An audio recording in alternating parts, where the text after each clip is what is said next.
Welcome to নার্সপিডিয়া। আজকের topic parenteral solution. তো দু ধরনের প্যারেন্টেরাল সলিউশন দেখা যায়। এক নম্বর ক্রিস্টালয়েড সলিউশন, দুই নম্বর কোলয়েড সলিউশন। আজ আমরা ক্রিস্টালয়েড সলিউশন নিয়ে কথা বলবো। ক্রিস্টালয়েড সলিউশনের আবার তিন ধরনের টাইপ রয়েছে: isotonic solution, hypotonic solution and hypertonic solution. তো কোন ফ্লুইডকে আইসোটোনিক, কোনটা হাইপারটোনিক বা কোনটা হাইপোটোনিক সলিউশন, চলো সেগুলো দেখি। আচ্ছা, আইসোটোনিক কেন বলা হয়? যে সমস্ত ফ্লুইডের অসমোটিক প্রেসার হিউম্যান ব্লাড প্লাজমার সাথে সেম, সেই সমস্ত ফ্লুইড আইসোটোনিক সলিউশন বা আইসোটোনিক ফ্লুইড।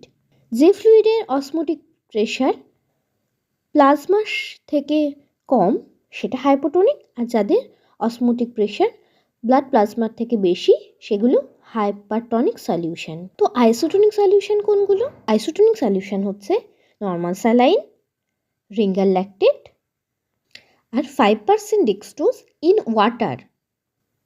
এবার আসি হাইপোটোনিক সলিউশনে।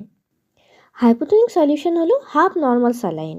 আচ্ছা, নর্মাল স্যালাইনের স্ট্রেংথ হয় 0.9%, সেটা নর্মাল স্যালাইন। সেই স্যালাইনটা আইসোটোনিক সলিউশন। যখন তার স্ট্রেংথটা কমে যায়, অর্ধেক হয়ে যায়, মানে 0.9 থেকে 0.45% হয়ে যায়, তখন সেটা হাইপোটোনিক সলিউশন হয়ে যায়।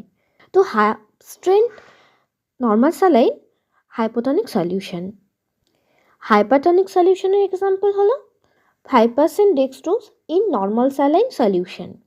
এর আগে আমরা আইসোটোনিক সলিউশনের ক্ষেত্রে দেখেছিলাম যে 5% ডেক্সট্রোজ ইন ওয়াটার যখন হচ্ছে তখন সেটা আইসোটোনিক সলিউশন, কিন্তু 5% ডেক্সট্রোজ যখন নর্মাল স্যালাইনে থাকছে তখন কিন্তু সেটা হাইপারটনিক সলিউশন।